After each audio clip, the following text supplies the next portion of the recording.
pagi, berbahagia Naib Chancellor, berbahagia Tan Sri, Timbalan Naib Chancellor, yang hormati Tuan Bursa Cik Jais sebagai pengurusi majlis, pengurusi acara. Terima kasih ya.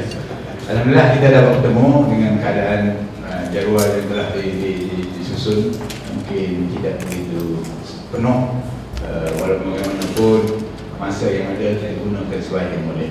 Seperti Naib Chancellor sebut tadi, apa reluctant leaders. Kadang-kadang kita merasai begitu, semua kita masa disuruh diminta, kita kata mengapa pula saya diminta dalam hatinya. Jadi saya pun tak tahu mengapa diminta. Jadi contohnya begitulah. Jadi kita tengok latar belakang sebelum ni dan lagi.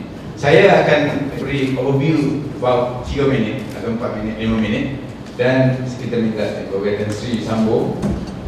Kerana tujuannya hari ini ada tujuan pertemuan ini sebagai inaugural for the lead, for UTM lead, to discuss and to share some experiences with you all. Jadi content and objective of this meeting could be divided into 3: sharing experiences. Mungkin question and answer tak banyak, tapi kita cuba explore yang silent point. Karena bila diberi task buat perasaan yang baru, kita dah belajar, patut kita fungsi. Tapi kadang kita tak ditanya, tak tahu apa yang kita tahu. Itu persoalan besar. Saya ditanya banyak oleh Prof. Saleh, macam-macam bertanya. Saya kata nanti lah kita duduk bincang, nak jawab tak boleh kan? So, I think I give you some scenario also. Kita sebagai in the seat of the leadership per se, as a leader, we should understand about the challenges every time. Nah, Chancellor sebut berkali-kali dalam briefing mana pun saya perhati tengok, that those are challenges. But I pick up 2 area yang biasanya Proctor try an event untuk mudah ini. Dan also oleh kerana ini inaugural meeting untuk UTM Lead, seperti disebut tadi, kita nak membantu UTM Lead merancang, merencana apa lagi yang patut diberi immediately selepas sesi ini.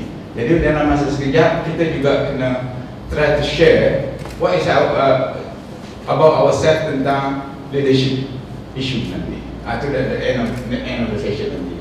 Jadi metodologinya kita buat discussion sikit macam dialogue and sharing. Kadang-kadang yang betulnya dialogue ni boleh bagi opinion.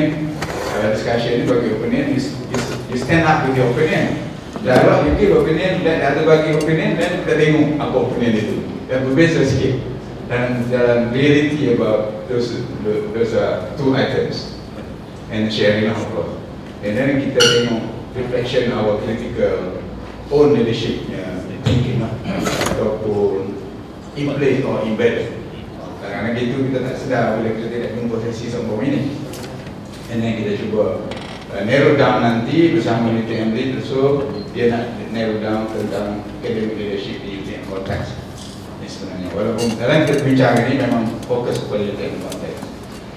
Leadership sebenarnya dia ada, mungkin kita boleh sebut in general, lepas itu dalam contextual leadership in practice. Kalau kita tengok in general, nanti Tan Sri akan bagi sebanyak boleh general dalam bangsa 15 minit, 30 minit mungkin, to share with us about managerial leadership, jadi more or less general lah. Tetapi saya akan cuba narrow down kepada academic leadership. Pengalaman saya lalui proses, walaupun general leadership itu memang embedded dalam konsep. If you are coming to certain level, you must understand how to handle the general situation and so on. And then probably if I have time to share with you about academic management, when kita narrow down a bit to be a manager in academic, maka academic management satu item sendiri.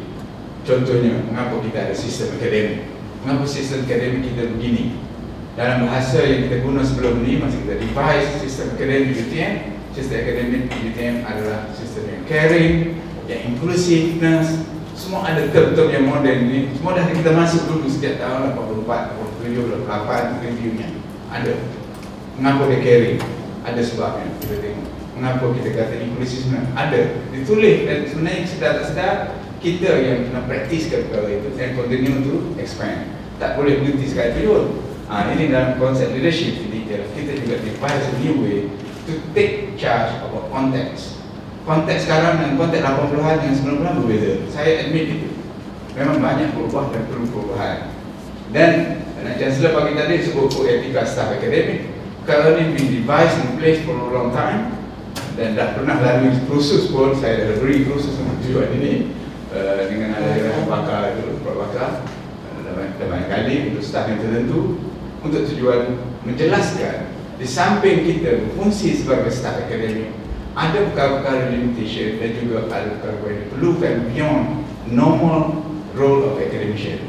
Jadi termasuklah for those who are practicing in management, maka the role dia dah jadi lain.